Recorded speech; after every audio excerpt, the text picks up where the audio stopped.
Hello, everybody, and welcome to this week's edition of Art Things Considered, where we consider art. My name is Matthew Slaza. I'm Isabella Pico. I'm Sabrina Braga. And I'm Nico Williams. And we've got a great show for you this week. A little bit lacking in the video game news, but we make up for it in the nerd news, and a decent amount, I might say even possibly too much, of Broadway news this week. Yeah, a lot happened. A lot happened this week with, number one, if we're going to jump right into it, may I jump right into it? Yeah, go ahead. Yeah, here we go. Broadway beat, guys. Sorry, I just kind of led into it, but that's what we're going to start off with as usual. With the Beauty and the Beast live action trailer dropped this past week, and it was fantastic. We were talking about the photos last week. We're like, when the trailer comes, we'll see. Well, lo and behold, the trailer came, people, and it's fantastic. I know last week, you weren't here, Sabrina, but last week one of my complaints with the photos was that... You weren't here, Sabrina. Yeah. Well, I was she was dying sick. somewhere. She's back, recovered, reset. Oh, yeah. All the listeners, she's alive. Yeah, she's alive. Yes, she's alive, people. I survived. Yeah, say hi to the fans. Hello.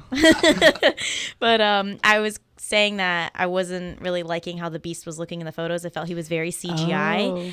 But in the trailer, my man Dan is gonna kill. He looks so good as the Beast. I'm really happy with the CGI. It looks so much better in the trailer than in the photos. Weren't people complaining that the Beast was too ugly, even though he's a beast? That's the whole point, people. Yeah. He's supposed to be ugly. I'm actually really happy with how the CGI I think came out.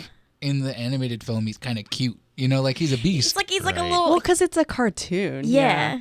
Yeah, well, that's why I appreciated how real this was. It's like he's an actual beast. No, he's not just some cool guy. The horns kind of threw me off because the horns weren't in the cartoon. But version. you know Yeah, what? they were, right? They're there, They were, but they're barely they're very tiny. But if you look at the original drawings for what they were going to do for the animated, they made his horns a lot bigger.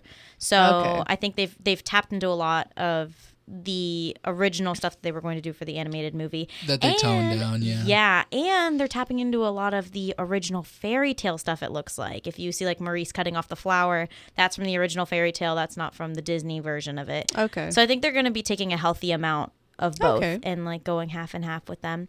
But I'm super excited. I don't know if you guys have seen though, when right after the trailer came on Good Morning America, the cast was doing a live feed thing on Facebook. What are those called? The live streaming? Facebook Live. Facebook Live. They did it with them. You're doing a thing. Yeah. You know the thing? The Facebook Live. The Facebook and the video. What's that called there? On the interwebs. Oh Yeah. my God. Well, anyway. Nico's impression of a person out of the webs may be webs. the best thing I've ever heard in my life. The interwebs. Give me some Where work, do they people. keep it I'm here. again? But Where's the Facebook Live at? do you want to know where it's Okay. at? Do you want to know where it's at?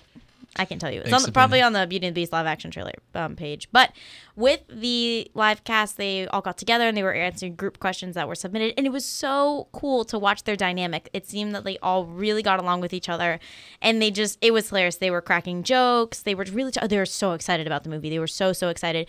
And what I'm really excited about was that the director was there with them. And he mentioned that a lot of the set was not CGI. I'm sure not all of it, obviously, was not CGI. But he said a good amount of it they did themselves. So Wow. Good amount. Yeah. So I think that's going to really... a very relative term. Yeah. Well, he didn't list like, oh, we had like 35 sets that were CGI and not, whatever, this and that. Hey, guys, you know those sets? Some of them have parts that are real. Yeah. What? What? Well, I mean, if you think about it, have you seen the B-roll from Jungle Book? Oh, yeah, that's crazy. Yeah. That was all green screen. It was all green screen. So... Which is insane, by the way. Yeah, but I guess since they're not in a jungle, it's a castle, right? They can easily make and recreate rooms, I guess, for most of the set. And then just obviously enhance it with CGI. Exactly. Yeah, I mean, with the Jungle Book, a little different. A little with a little boy running around with animals. What's the most impressive thing is that little kid managed to act that well. With I just know we talked about I was green. just about before. to say that guy is outstanding. Yeah, that was his first movie ever. You know that? Well, Yeah, you did mention that. some people just have it all the talent. This little Or- little or- 6-year-old kid. Or How there's old the he is. possibility he's a very lonely child. Oh no, I don't want to Never think know. about I'm that. playing. He guys. Poor Mowgli. We here at Art Things Considered do not advocate lonely childhoods. We don't. Okay, we're getting off track. Yeah, we're getting off track. But, like really, no lonely. That's our weekly PSA. Kids. Go watch the live-action Beauty and the Beast movie with your friends, kids. Then you won't be lonely. Exactly. Like but another thing they talked about, though, in the cast live feed that I really liked was one of the questions was asking Josh Gad about his comparison to doing the live-action movie compared to being on Broadway. And a big thing I like that he mentioned that, he's like, even though we're doing the musical numbers and stuff in the movie, it's not that same reaction you get from a crowd when you're on Broadway doing it. So that was one thing that he said that was a big difference for him. He didn't really say whether he did or didn't like it, but he said that was a huge difference. But with the Broadway perspective of the live-action movie, when I last read about it last spring, they were doing some of the Broadway songs. Now, though, they're not doing any. They're not doing any of the Broadway songs, which kind of upset about because I was really hoping If I Can't Love Her would be on there. But we are getting 3 new songs instead, which I think will be kind of cool. One of them is called Days in the Sun, and then the other one that's out right now for the 2 titles that we have so far is that one, and then Forevermore, which will be replacing If I Can't Love Her, because the director said that If I Can't Love Her, where it's at in the movie, it's right in between, like, when he freaks Belle out when she finds the rose and she's like, okay, bye, I'm out of here. And then him going and saving her. Yeah, that's where the song used to be. Spoilers, sorry if, I'm ruining the movie for you. That's where that song was in right there. But I could see that. A movie based on a movie. Yeah, movie based on a movie. It's just a movie, man. That would make sense for the live action if I Can't Love Her can't fit in there. Because imagine if that scene happens and they're you know what, we're going to stop and just do a musical number real quick, That'd be kind of weird. That's true. It'd be very weird. Very true. But that was all the news I had for the live action. No Broadway song, sad face. But holidays, guys. Thanksgiving and what happens during Thanksgiving time. Food. Yes. Food. Yes. Parades. Yes. There we go, Matt. Good job. We have the lineup for the Macy's Day Thanksgiving Parade. You're the one person who I know that would say parades instead of food. I mean, I am only saying it because I know that's what she's going to talk about. Thanks, Matt. But also, like, we're in Broadway, so what would have to do with Thanksgiving and Broadway would be the parade, because that's where tons of performances happen. Exactly. Touché. Well, here's the lineup so far. We've got Holiday Inn, Cats, a preview for Hairspray Live, which will be cool. Paramore, and Waitress. So I saw that and I got really excited for Waitress. I was like, oh my gosh, Waitress, you go, Waitress, Curiosity as to which song they're going to do. I know, right? I don't know. I feel like they would do Opening Up just because that's the opener. Yeah, and it's such an upbeat number, you know? I kind of hope they do the most depressing song for the musical, so. Oh, yeah, that would be great. Just really bring it in. Really bring us down on Thanksgiving. Yeah, reality check people, slap them in the face, Literally. Yeah. But with other I'm more excited about this piece of news. I got to tell you, I already ordered it. You did? Yeah. Oh, man, I have to order it too, but our boy, Leslie Odom Jr., who some of you may know as Aaron Burr from Hamilton, is dropping a Christmas album. I'm so excited. He has such a... Look at Sabrina's face is like, what? It just seems weird to me, but, like, I listened to an interview where he was talking to an NPR reporter, and he just seems like a really likable person. Like, I don't know anything about Hamilton at all, but he made me want to, like, listen to it. He's great. He has such an upbeat attitude. Yeah, he himself, like, he's just so talented. But he's Really also is. really sweet and nice. And I only ordered it because, like, his voice for Christmas albums makes perfect sense. Oh, my gosh. So the title of the album is simply Christmas. And I've heard a bit and piece of... Which one was it? Have Yourself a Merry Little Christmas. That's on Amazon. That was the #1 rated song. And wow. I heard one little piece of it. Not like on all of Amazon, on the album. Let me correct that real quick. Oh, okay. I was like, wow. Let me correct that. But it was so... It got me. Got the feels. Got the Christmas feels right there when I heard that little bit of the song that he did. I was like, wow, that's great. I feel you, man. But it's a cute little album. Very short. Only 8 songs. Simple. Clean cut. Nice Christmas. So when Christmas rolls around after Thanksgiving, I will be throwing that on in my car, probably going to go buy it. It'll replace Hamilton. Yeah. Well, let's be honest. Will it, though? No. Probably not. But it'll be in the rotation, along with the Hamilton mixtape. Was that the Broadway beat? That was the Broadway beat. All right, then I guess we should move on to some local theater news. We only have one show. That's the Florida Players production of 4.48 Psychosis, which is opening this weekend. Which is playing this weekend. It'll be November 18th through 20th. But we want to cover what'll be happening around Thanksgiving just simply because we're not going to have a show next week for Thanksgiving because we'll be off and eating turkey and stuffing, right, guys? Yep. But there will be two productions happening, actually three productions happening during that time that'll be opening right after Thanksgiving. So we have the Ultimate Christmas Show abridged, kind of in the style of the Shakespeare, the complete works of William Shakespeare abridged, where they take an amalgamation of kind of acts of like Christmas acts, like a variety show. And like the whole idea of the show is that there are three people there for a Christmas variety show in a church, and the performers don't show up, so only the three people put on all of the different variety show acts, and it's supposed to be hilarious. And I like that. Sounds kind of cool, right? Yeah. Yeah. Everyone loves Christmas.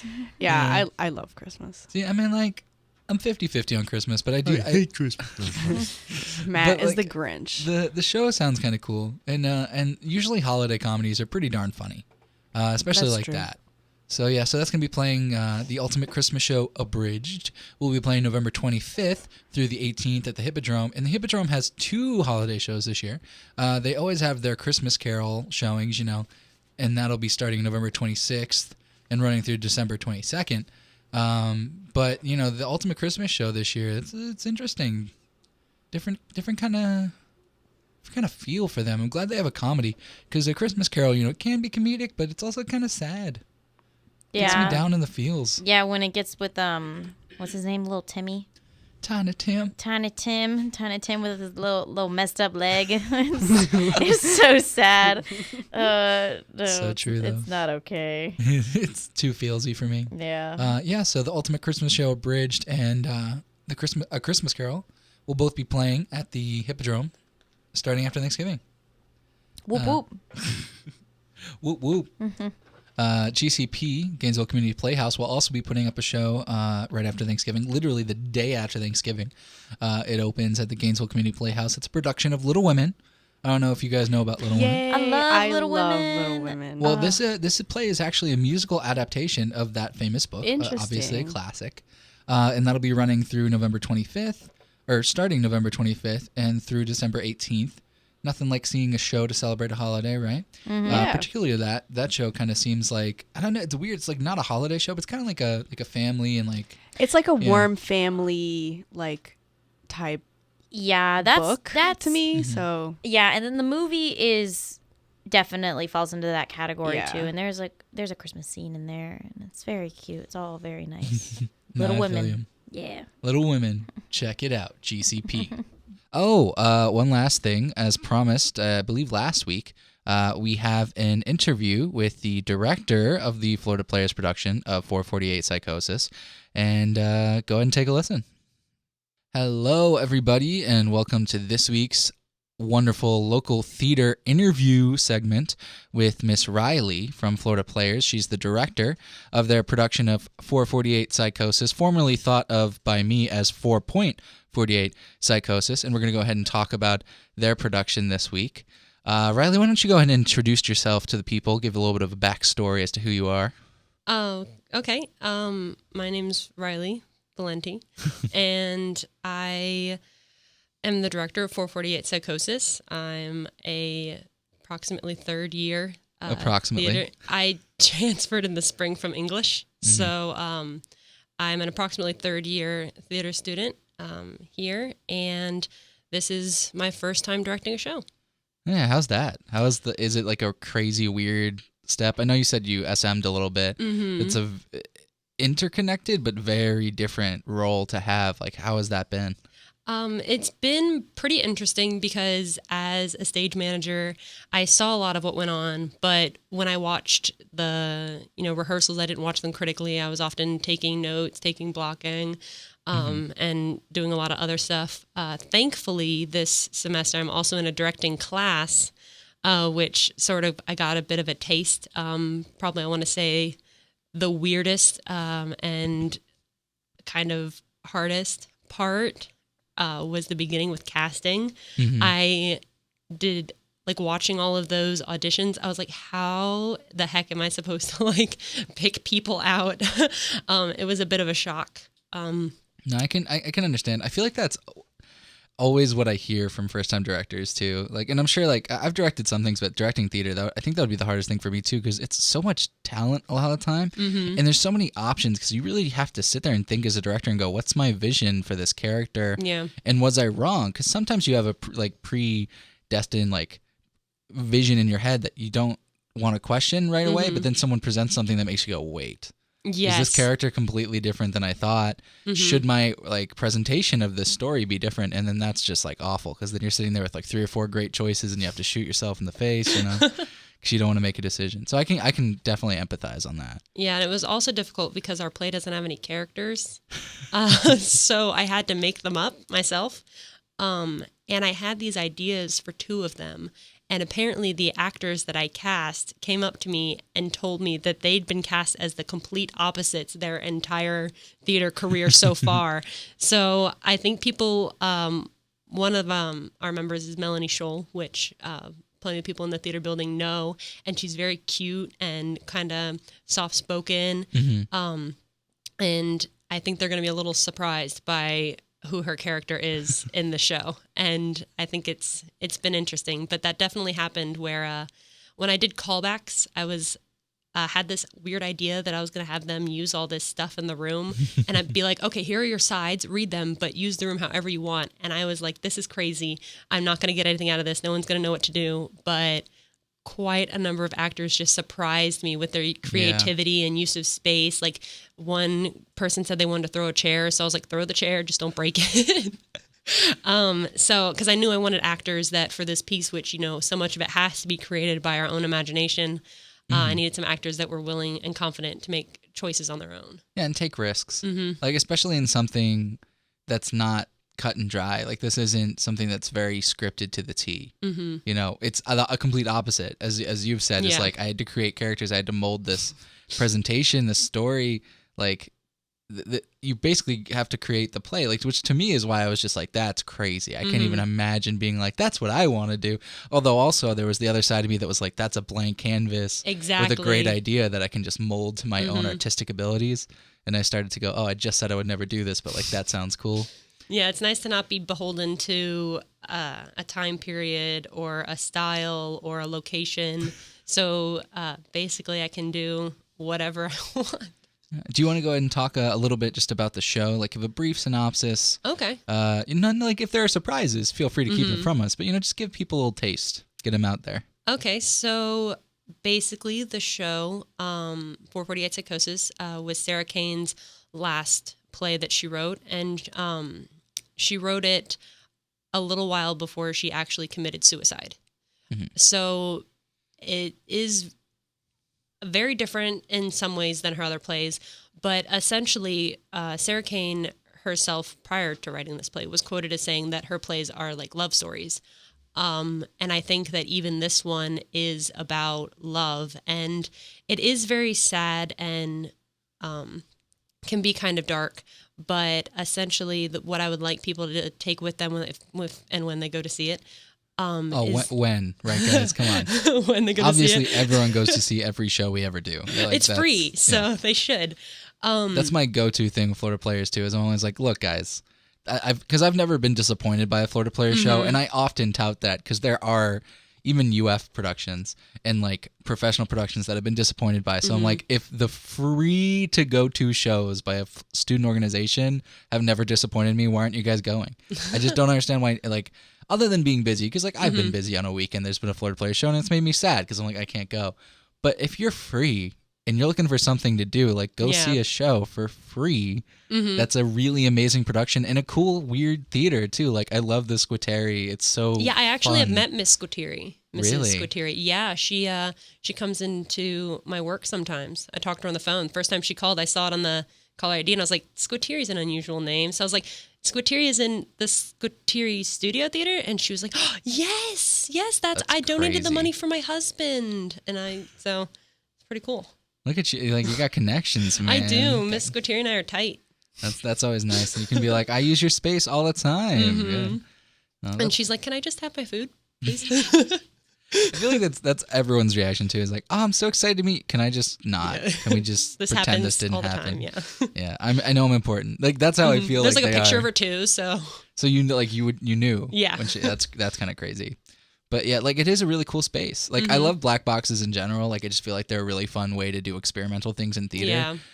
And I think the black box over there near Constance is amazing too. Like don't get me wrong. I like the whole in around black box experience, which you can't quite get in the Squateria, but the Squateria is still a pretty cool space. Yeah, the Squateria is more of like a true local, like small black box theater. You know, you like don't think you about could it see as it being in the downtown Phillips Center. Yeah. or something like that. Like that exact theater somehow in the Phillips Center, but like transported somewhere else. You think it'd be on like the side of a building, like a warehouse, Exactly. or just like in a like downtown. There's the kind of like the buildings that are all squished next to each other. Just be one of those, Yeah. because it seems very like underground. It even kind of feels like some of the ones in New York that are just like under a bar Yeah. or something. You know, that you're just like, Pop-up this is theaters. insane that this exists. Yeah, it's like if you have the money to rent it and it's an open space, it's a theater Literally. Yeah. I mean, and with that's or without chairs. That's a good philosophy though. Like I love the idea that theater can happen anywhere at any time. Yeah. But I love that space. And like you were saying,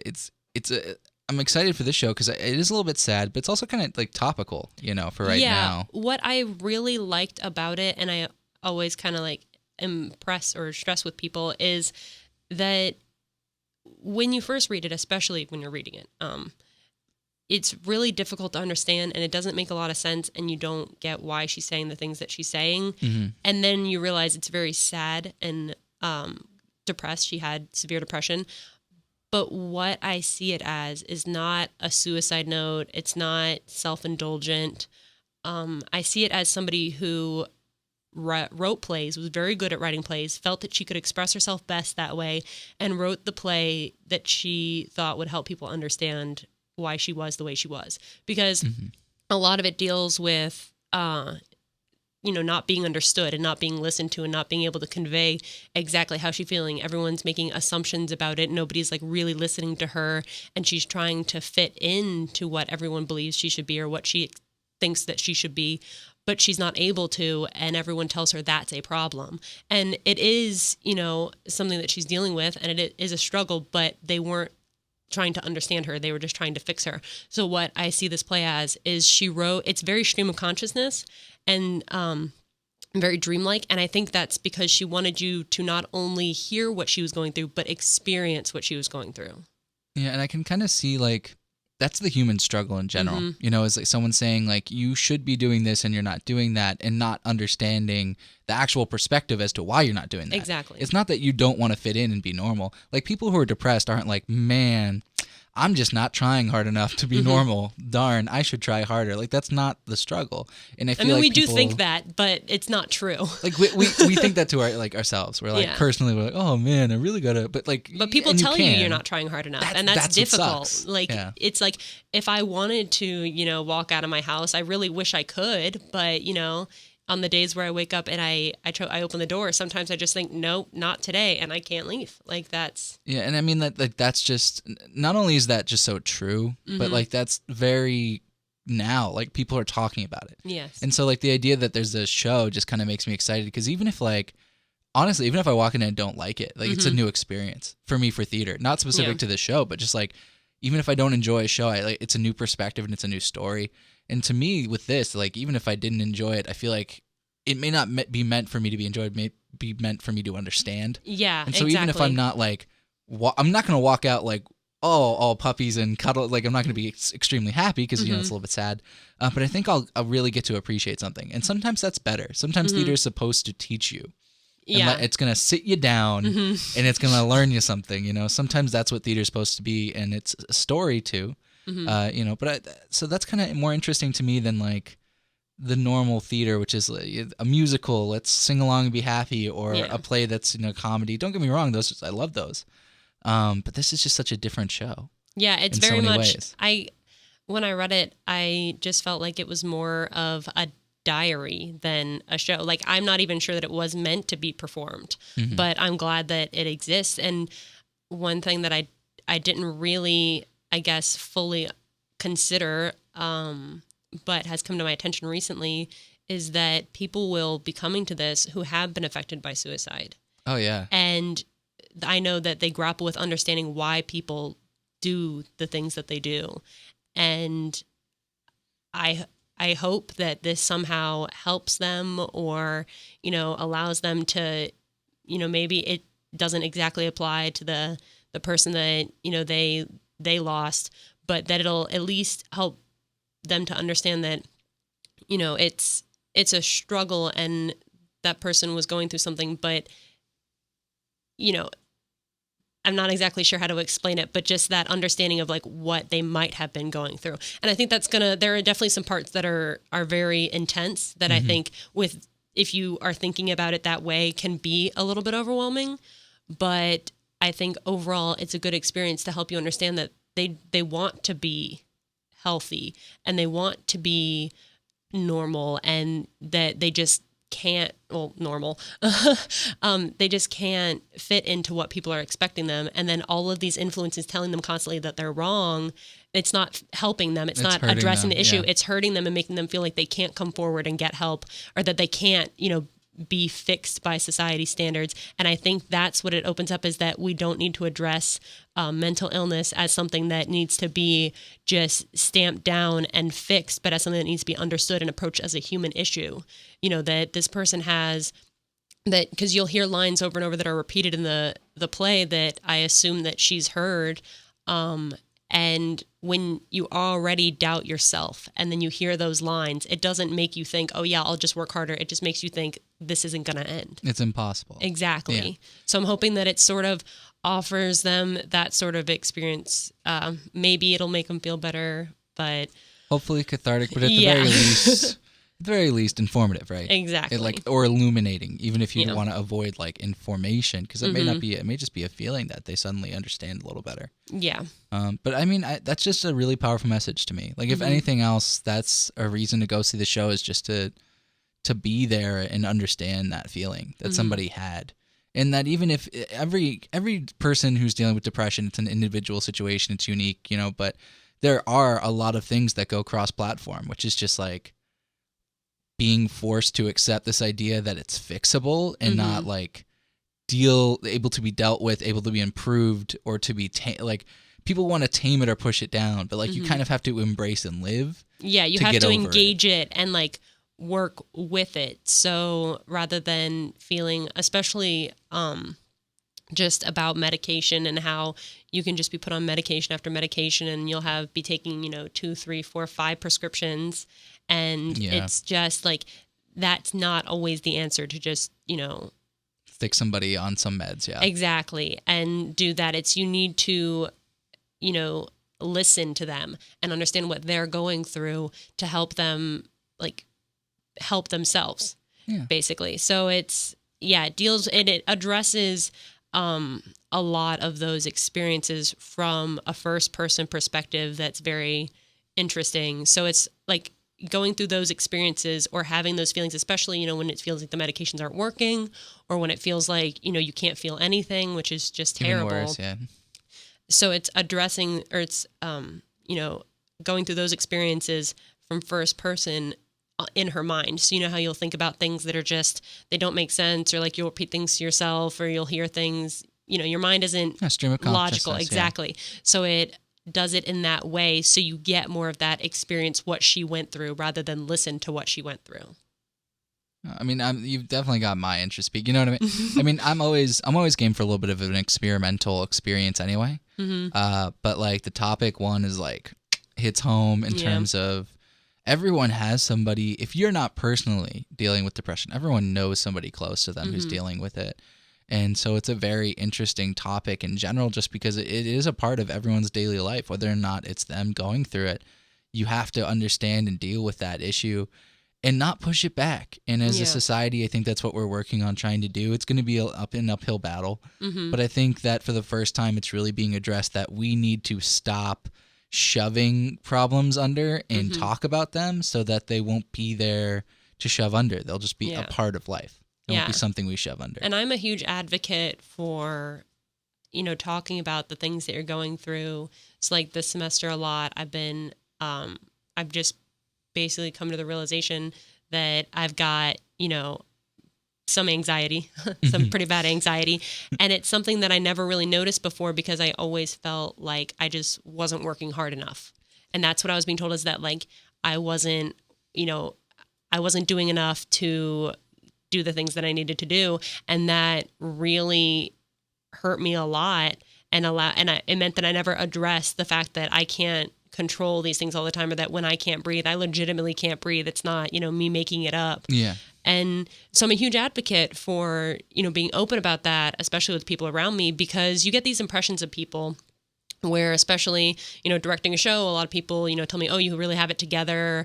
Oh, I don't know how you can do all this all the time. And I'm like, it's a struggle. It's a real struggle sometimes. Some days I absolutely do not want to face anything, or I feel that I am completely out of control, that I can't, that I can't do this. And it just takes a lot for me to, sit there and be like, no, I'm confident. I've worked really hard. I know what I want to do. I know what I want to accomplish. And that's, I think that's helpful when I'm open about that with other people, that if they're going through the same thing, they feel as if they can open up, or they're like, that sounds like something that applies to me. Might I be dealing with something that I just don't know about yet? And I think that's one of the reasons I'm extra excited that I've gotten to do this show, is that we're showing that we want to talk about it. We want to start a dialogue about it. We want people to walk out of there and be, think, oh, this is something I never thought of before. Like, just because bringing up like depression and anxiety and, bipolar disorder, just many of the mental illnesses or mental, issues that people are struggling with, when you bring it up, people don't know how to react. And they feel like they have to comfort you. A lot of people feel like they gotta hug you for some reason. I don't really know what that one is. But it's a contact comfort addiction that we have as humans. So like, if you feel uncomfortable, you feel like the other person must feel, and then you have to contact. And so, I just want to be able to start that dialogue and hopefully continue that, where people want to talk about it, want to understand it, so that people can come forward and feel more comfortable, being open about what they're dealing with in their daily lives, or what they're living with. Yeah. I mean, if nothing else, like, if this show isn't what you hoped it would be, if it starts a dialogue, that's all you really need. Because if theater, and that's what theater is really, when it comes down to, whether it's a dialogue about, oh, this is something that's funny that we have in common, like it can breed friendships, but also like, sometimes you just need something that's not you talking or you having to be forced out of your shell that causes you to talk about something you wouldn't normally talk about. And that's the show. So I guess that's the biggest thing, is like, guys, that's the reason to go see this show, if nothing else. And to see some cool theater, right? Yeah. No, and honestly, like, it's of course changed through the process and working with designers and my cast, but it's been an amazing learning experience, like getting to watch how different actors work, what helps them, how they grow. It's been just immediately in the first reading, they already had like a pretty good grasp on where we were going with it. And it's just been a lot of fun working with them and exploring the space and exploring their emotions and connecting with the piece. So yeah, if it crashes and burns, I've been in love with it, but I think it's really solid. Everyone has just done a great job on this production, and I am just so thrilled. It's a beautiful show. We had our first dress run today, and it was just amazing to watch. Yeah, and I always feel like from a director's point of view, it's got to be crazy to see it suddenly all put together. Yeah, after the third light cue, I leaned over to my assistant director and I said, "We did it! Like, it's up." Yeah, we clinched it. Where's the Tony nomination? Right? It's like, yeah, we definitely need some grand awards right now. We pulled this one through. Solid, yeah. Is there anything else you want to share with anybody? Like one last thing that think that could get them in a chair, or something that you just really feel like sharing with people? It's only an hour long. There you go. Let's end on that note, because I think that just sold a couple more free tickets, free reservations, if you will. Exactly. So obviously, this is Ryley. She was the director of 448 Psychosis, or she is, I guess, until Sunday, the director of 448 Psychosis. Well, I think I forever will be. Forever will. You will always be the director, perpetually the director of 448 Psychosis. It's the Florida Players putting up this production, of course. And as you know, all their shows are free. So go to floridaplayers.org and reserve your ticket. If not, usually you can still get in if you show up and get put on the standby list. But I definitely encourage you to check it out. And, go in just with like an open mind. I think that's the best thing you can do with any show, but like particularly with something that you might be predisposed against or for, just go in with an open mind. So yeah, the show this Friday through Sunday. So there's a show Friday night, Saturday matinee, obviously Saturday night, and then the Sunday matinee, and then the Sunday night show, which I feel like most shows or most productions don't do, but you guys always have, which I think is extremely convenient for people, because a lot of the time people go away for the weekend so they can actually catch the Sunday night show when they come back. Exactly. Yeah. Which is really nice. So if you miss all the other shows, Sunday night will be your savior. Thank you so much for being on the show. No, we thank appreciate you. it. And again, guys, go see 448 Psychosis this weekend. Florida Players, Squatteri Theater. Go to floridaplayers.org and reserve your tickets. Like I said, always a pleasure to have Florida Players on the show. Our good old partner of the local theater arts. Always nice. Yeah, that's it for local theater this Local week. theater. Da, da, da, da. Yes. There we go. I guess there's not that much because it's like winding down, right? Yeah. Or Yeah, well, I mean, there's a lot of holiday stuff, but that's Yeah, like that's what I was true. saying. Yeah, once Thanksgiving leaves. leaves. There are a Poor couple Thanksgiving shows. doesn't get its due credit for being like an A holiday. enjoyable holiday. Yeah. I love It's my favorite holiday is Thanksgiving. Yeah, it's my mom's favorite holiday. Mine's Christmas. See, Same. like Christmas is fine, and like I'm Jewish, so like I celebrate both kind of. Like my dad's Christian, but for me, it's like Thanksgiving is literally the only holiday that like almost everybody celebrates, almost everybody gets off, and like actually does something for. That's true. And like it's the only one with absolutely pure intentions. Because like even the stupid story we tell is about cooperation, even though it's kind of BS. yeah. Like, so Yeah, and about that's true. being thankful, like it's just like such a pure holiday. It's hard to even to ignore that. Yeah, my you know? mom always makes us write down what we're thankful for, and then we put it in like a cup or something, and then And you're not bitter about that at all. and then you pick it. No, it's just like, I want to eat, Mom, but I know her intentions are good and pure-hearted, and I love my mother and everything she makes us do. But yeah, and then you read it, and then it's like, it's just funny because like I'll look at my brothers and I know that they just want to like dig in. Well, I think that we do our discussions. We don't write things in a hat or anything, but we do our discussions after the food so that everyone's actually in a good See, mood. I'm gonna tell her to do that You this should year. suggest it. Tell her Matt said to do it. Yeah, I'm gonna be Yeah. like, Mom, you know what? My friend, he brought this really good point up. Why don't we just do it after we eat? That way no one's cranky and we're not like rushing through this. So it's too true. I highly recommended. Yeah. But yeah, that's going to bring an end to the local theater segment. And I believe that means we're going to talk about some Black Mirror. Oh, yes. So, as you guys know, I wasn't here last week, so that gave me a lot of time to rest my voice, and that means Netflix binge watching. Wait. All in unison, everybody. 1, 2, 3. Aww. I was like, what are you talking about? I'd like to thank our in-studio audience for their participation. They didn't participate. That was You're the worst welcome. I've heard in quite some time. Moving on. I wasn't really sure what was happening. So. Me neither. I was not sure. I was like, wait, what? It's fine. The Yeah, let's people be fair. believed it. Go Yeah. All right. Well, anyway, so during my how do I say this? Like my relaxation time, I was able to watch not one, but 2 Netflix originals, both Wow. really, really British. The first one is Black Mirror. It was originally a BBC TV show that, yeah. Okay. 'Cause I was telling people it was BBC, and they were like, no, it's Netflix original. I'm like, okay. Yeah, see, it's like, I think it got canceled. I'm not really exactly sure. I think after season 2, Yeah. they stopped making it, and I guess Netflix picked it up. Yeah, but it wasn't even like it was like 2 seasons of the show, 2 series, because the yeah. first season only has 3 episodes, and then the second season has, I think, 4 episodes, and then How many is this one? the third season, so this is the season that Netflix picked up. Uh-huh. And this one has 6 episodes, but the episodes aren't just like 43 minutes long. They're all an hour long.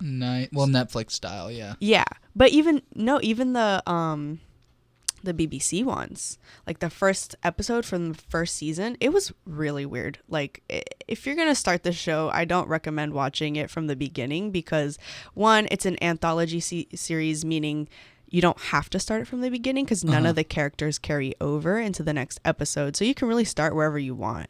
It's kind of like the Twilight Zone, but for like the digital age. That's what it's being described as. And yeah, no, I've heard that a lot. And that's what makes me want to watch it, because I heard it's like Twilight Zone with more money. Yeah, Twilight Zone with more money and like not in the 1950s. So obviously the stories are more dramatic. There's more at stake for the characters than like, I don't know, whatever the Twilight Zone did. But it's really good. Like I said, my opinion, don't even bother watching the first episode of the first season. Just start with episode 2 of season 1. And then I heard episode 2 was phenomenal. Yeah, it's really good. And then the third season, the one that Netflix produced, it's just like everything is just amazing production quality, and it's awesome. Really great stories. My favorite one so far has been the first episode. It deals a lot with like technology, and most of the episodes either take place in the present or in the future, but still not like Star Trek future, like in the near future, where it's just everything's the same. It's kind of just technology has advanced. So the first episode deals a lot with like, what if you could rate people, kind of like Instagram all the time. Oh my God. Yeah. So it's like everyone is rated on like a 5-star system. And basically your rating is kind of like your credit score. Like, wait, which show is this? Black Mirror. 2 stars. Yeah. Oh my gosh, I think one of my coworkers at work was telling me about this, and he was saying you just don't watch it from the beginning, like you just said, right? Don't watch it from the beginning. Yeah. Oh my God, yeah, he was telling me because he said the rating thing too. And yeah, I was like, what? it's just crazy. There's a lot of like terrifying though, because it is freaks you out about our actual society. Yeah, it just makes you kind of realize like how people are really dependent on technology. I don't know, because like personally for me, I never had a computer until I came to college. Like I am not a technology person. I really don't depend on technology at all, but like it still is really scary. There's episodes that's like dealing with hacking and everything, and hacking is like, you know, obviously a really big concern nowadays with like it happening all the time. Yeah. And, you know, Russia and everything. So, yeah, that's like one of the main focus. Every episode has like a different main focus. So one of them could be like cell phones. The other one is maybe like virtual technology or like virtual reality. And they're building a video game surrounding virtual reality. All I'm saying is like, it's completely unpredictable. You can never guess what's going to happen. Usually the episodes end up going south and they don't really have a happy ending, but it's still crazy. Like you're in it. If you sit down and watch it, just know like it's going to mess you up. Okay. I'll wait till like winter break or something then. Yeah. When I don't have to worry about what's happening in my life. Yeah, exactly. So on the flip side, I also watched another Netflix original that came out on November 4th, and it's The Crown. So I've been wanting to watch I heard that. this is great. It is phenomenal. I loved it. And it was weird watching it in Black Mirror at the same time, because it was that is a weird mixture of shows. Yeah, it was weird because basically The Crown, I don't really think there's any spoilers. It's based on history. It's all there. You know, like everything that kind of happens is already known. Like the tensions between maybe the Queen. Oh, wait, let me explain what The Crown is first. So The Crown is Netflix's most expensive show that they've ever put out. And it's about Queen Elizabeth II. So the current Queen of England. It's about her when she takes over in 1952. And when her father dies, she becomes queen at the age of 25. And that was really, really young. And so everyone's kind of like, can she run our country? Can she be a good monarch? There's a lot of things going on with being like a woman in the 50s and her husband not really being cool with her being queen and everything. And so I think the trailer made it seem like there was a lot more tension between them than there actually is in the show. But it's a great show. So there's not really any spoilers, like I was saying, because you can kind of just like Google it and it'll come up on Wikipedia. Yeah. So like all the tensions between her and her husband and her and like Winston Churchill, like it's all kind of like already known. Any affair that happens, like you may have heard about it. Any deaths weren't like major spoilers. And but I love it. I'm a really big fan of history, especially like I'm really fascinated by the monarchy personally. I think it's really Same. cool, and it's kind of weird how they're like all cousins in a way. Yeah. It's kind of gross. Kind of creepy. Yeah. But yeah, so if you really like history, you'll really enjoy watching the show.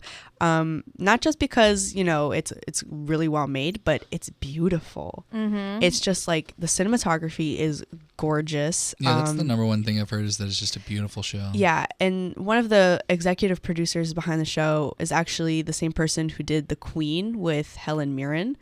And I thought that was also a very beautifully made movie, and had like not an accurate, because I don't know what's accurate and what's not really, like who will know, but a really like nice portrayal of the monarchy. And it's just cool because he made this movie of the Queen when she was older, and now he's like working on this series that's like her come up sort of thing. Yeah, very pretty. The costumes are beautiful. Like you can really see Now this is where the budget went towards. the Elizabeth. This is the Queen Elizabeth, right? Yeah. Who's still alive right now Yeah. and kicking it, you know, grandma style I in England. know. She's I love like her. 92 years old. She's kind of like the meme queen. Yeah, and she's been on the throne for like 50 something years. Isn't she? Oh my gosh, I read somewhere that she is now the longest reigning monarch. monarch. Yeah. Yep. It's insane. She's so baller. I know. She's really cool. Like, I don't know. Even after like watching this show, I'm like, she makes so many like really ballsy decisions at being so young. And I'm just like, Yeah. yeah, you go, girl. And it just like, to put it in perspective, her first prime minister when she took over as queen was Winston Churchill. That's like, if we still had like, if America had a queen or a king, whatever, like their first president would have been Eisenhower.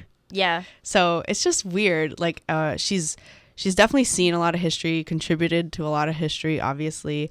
So, I give the show like a 4.5 out of 5 stars. Yeah, not it was bad. really good. I enjoyed it a lot.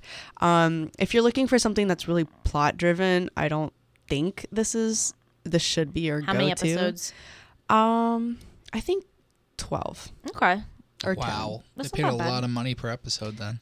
Yeah, I mean, I think the total of the show was like 100 million pounds. So that's about 125 US dollars. Like- Jesus. Millions. So yeah, but it was really great. I loved it a lot. I would definitely rewatch it, honestly, just for the aesthetics and like enjoying people talk with a British accent. And also, I forgot to mention this, but Matt Smith from Doctor Who plays her husband. Solid. So he still doesn't have any eyebrows. He's like a blonde in the show, because I know in Doctor Who he has brown hair. Oh, I missed the brown hair. Yeah, but here he's blonde, still no eyebrows. And I like his character, even though he's kind of, you know, Goofy. goofy and kind of, you know, a 1950s male Yeah. that's guy true. whose wife just became the Queen of England. But it's great. I love it. So that's all I have for that. Awesome. Okay, we'll go ahead and get into some nerd news with Nico. Okay, first up, people, we have some trade news, and it is not the world of sports. Actually, this took place before the Deadpool movie release. Actually, Fox Trade news. Sorry, this is great. Fox traded the rights to Ego the Living Planet back to Marvel Studios so that they could change the on-screen powers of Negasonic Teenage Warhead. She, who is the little teen girl who's with Who was in the Colossus movie, in the movie, yeah. She originally had psychic powers, but as you saw in the movie, they switched it to like a kinetic explosive situation. So in order to do that, they had to trade the rights to Ego the Living Planet back to Marvel Studios. And so he will be a part of the next Guardians movie. That's cool. Because he's Cool. supposed to be. He's supposed to be Peter's dad. Hey, Makes sense. Shout out to my guy Star-Lord. Shout out to Peter. Peter Quill. On the quill. Mm-hmm. Well, And Meister. I was also reading that they didn't have a plan B for that. Oh, If that didn't happen, great. if that didn't happen, I don't know if we'd be getting a next Oh movie. my gosh, wish they would have been like, okay, guys, so do you think they would mind if we just didn't make volume 2? It just never came. Maybe we did like a puppet thing.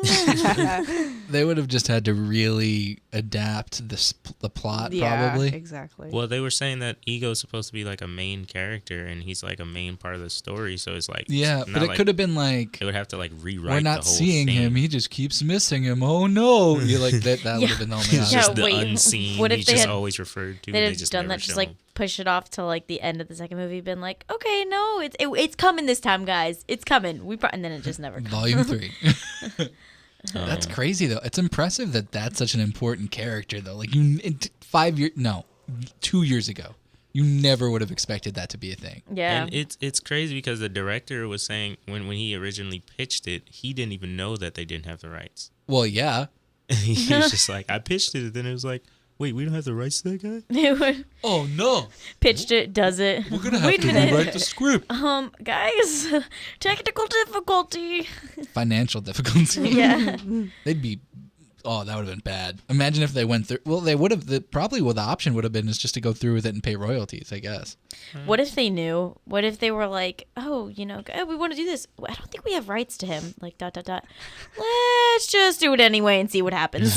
Like, I mean, that's basically what. basically. So, like, there are the two main characters that are kind of in limbo in terms of rights are Quicksilver and Scarlet Witch, Ugh. right? Right. Which is why they're in both sets of movies.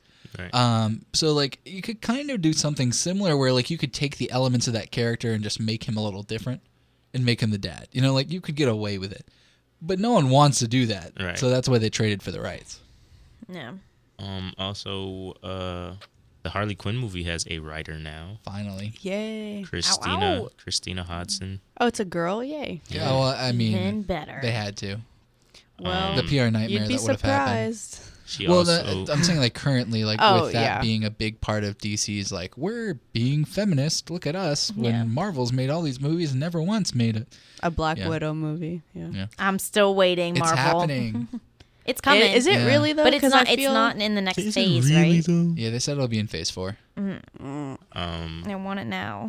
So she also wrote a script for a Transformers movie that is focusing on Bumblebee with Paramount. Interesting. Cool. Yeah. I don't care about that. Yeah, I was about to say why is that? But- Why are they happening? making another Transformers Yeah. movie? I don't know. it's just- Explosions, man. After Transformers, what was it like? One. 4? After what? No. And they changed Transformers everybody. 1. Transformers 2 was good. I was gonna say, didn't they change everybody in the No, Transformers? the first one was good, the second one was okay, and the third one was a mess, and the fourth one was awful, and I don't know why they keep making them. Then yeah. I didn't even watch Transformers 3 Does, and man. 4. So Me neither. I Explosions, can't man. give my Fireworks. humble opinion. Big stuff. I like Nico's advice on those movies. No, I mean, really, ultimately, it's just for the explosions. I mean, people go to see Michael Bay explode things. True. It's crazy, because, like, you could have a 20-minute version of that film that would be better, but it is what it is. Yeah. What else? From what I'm hearing, the Harley movie is kind of set to be more of a team up type thing. Isn't mean, but it's Poison got- Ivy supposed to be in it? I mean, I think it's more so going to be like a like an all female team type thing. Yeah. That'd be gonna be interesting. Yes. I like snaps. Poison Ivy a lot. So that'd Yeah, be there's some cool. really great female villains in DC that they could really do some good stuff with. Yeah. Yeah, interested to see where it goes. This next piece is, like, super cool to me. Yeah, Matt Owens, one of the head writers from the Luke Cage series on Netflix, he, along with Alec Morgan, they're working on an Elektra series that's set to release. what? Out of Yes. nowhere. Right? That came is out awesome. of nowhere, Just like right? pow, slap Yeah. that on the table. For Netflix? Yeah, it's gonna be released on Netflix. It's set to release Wow. February 2017. She- That actually. is going to be awesome. Is she in Defenders? I am blinking right now. Yeah, she Yeah, we is. said yeah. She is. Yeah. Oh. Listen to the show, Isabella. We I talked know. about it See, that's last what week. I was blanking on. I couldn't remember if we said yes or no. Do they that she know was gonna who's be in it. playing her? I mean, I'm sure it's the assumably, same, yeah. the same person. She's in Daredevil season 2. Yeah. Oh, okay. I haven't seen Dirt. You Yeah, have yeah, to yeah, watch catch up. Daredevil. Okay. It's a great. I know. Especially season 2. I know. I know. would argue season 2 is better, but the end of season 2 is worse than the end of season 1. Nah, really? Yeah. I don't know. I'm gonna watch the it season one during ending was winter kind of break. like anticlimactic for me. It was very Which was anticlimactic. fine to me compared to like trying to rush to an ending in season 2 where they just like made everything end. Yeah, I don't mean, know. I thought it was sloppy. I thought the season, it's like the slow build for season 1 was pretty decent. Yeah. And then I liked the direction that season 2 was going in, and it did kind of feel like it was kind of just like, okay, we're done. I felt like they were like sloppily trying to get to a point because all of a sudden they had all these other shows coming out that they needed to connect it to. Right. And I felt like that was kind of like, you could have handled that better. But I mean, it wasn't awful. It was a great show. Yeah. Yeah. But so this show's set to take place in Vegas. Nice. It's Solid. gonna put her out of her element on purpose. And her nemesis in the show is set to be Arcade. Ooh. I can't believe they're doing this. Like, I'm excited, and like it's Netflix, and the way they've been doing these shows, I'm sure it's gonna be cool. But I'm just so surprised to see Well, the setting and the villain. I think it's more so supposed to be like the clashing of styles, because she's like old school ninja, and then he's like all techie. Yeah.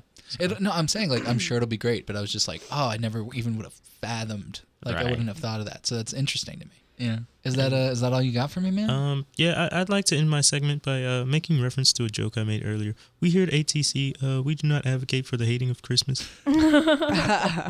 We all here in this room, we love Christmas. All holidays. You all should love Christmas. Yeah. All holidays are good enough. Love whatever holidays you want is my message.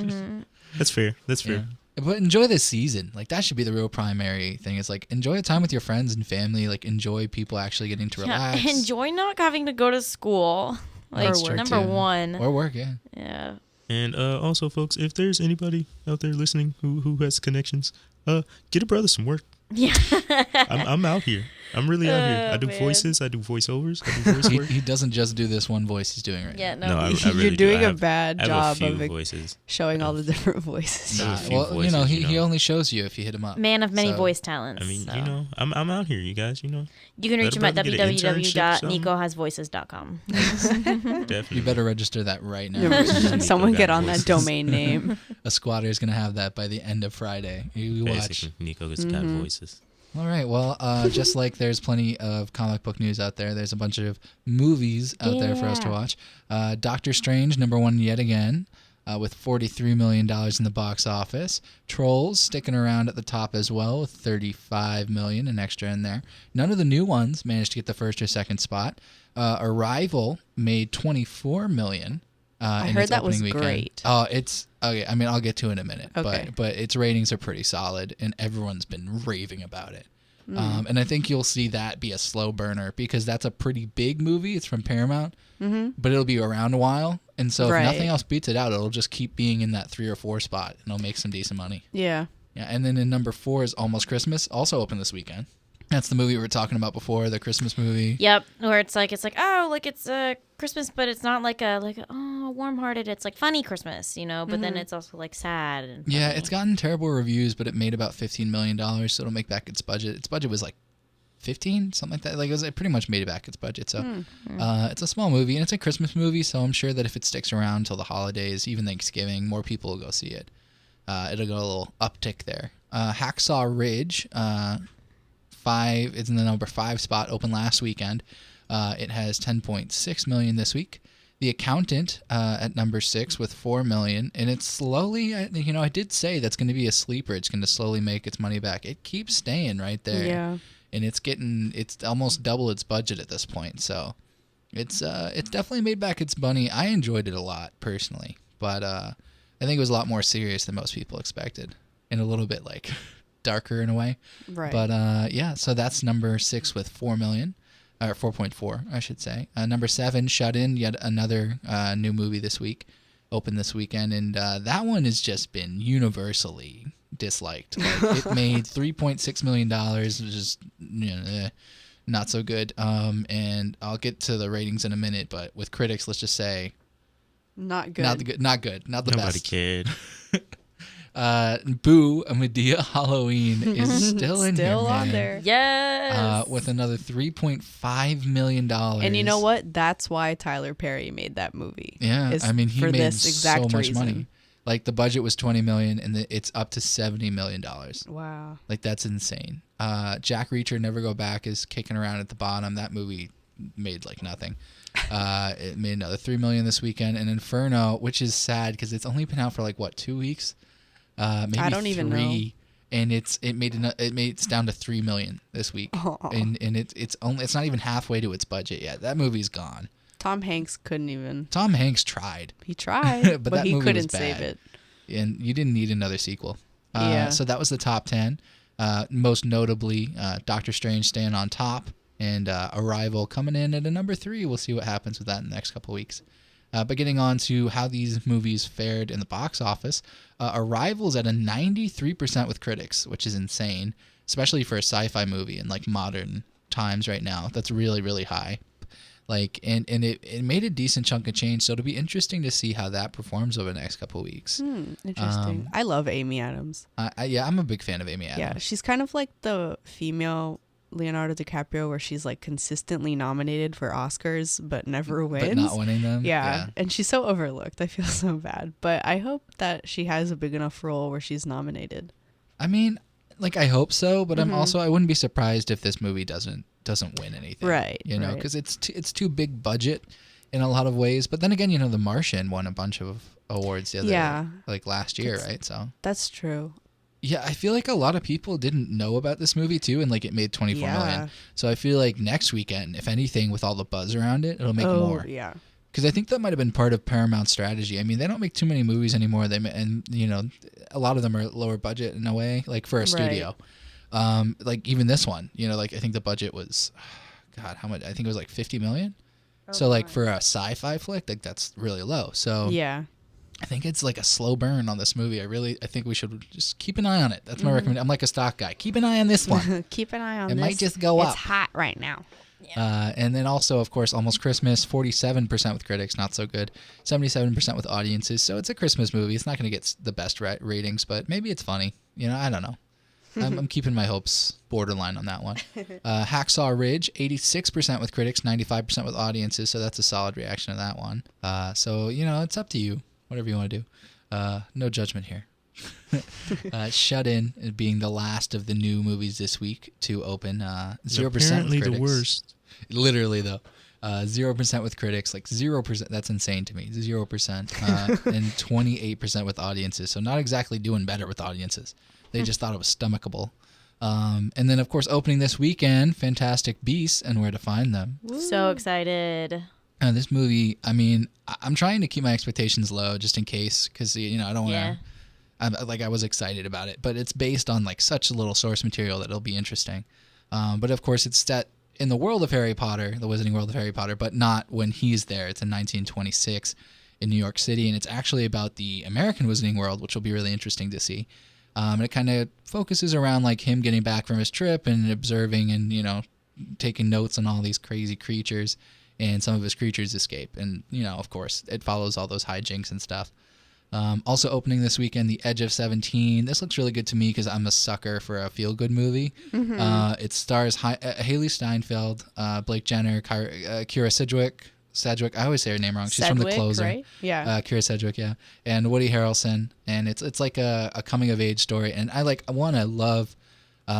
love Haley Steinfeld and I love Woody Harrelson. So like, I'm game already. But it's like a comedy about a coming of age story for like a young awkward teen. So like, Haley Steinfeld. She was the actress from True Grit, correct?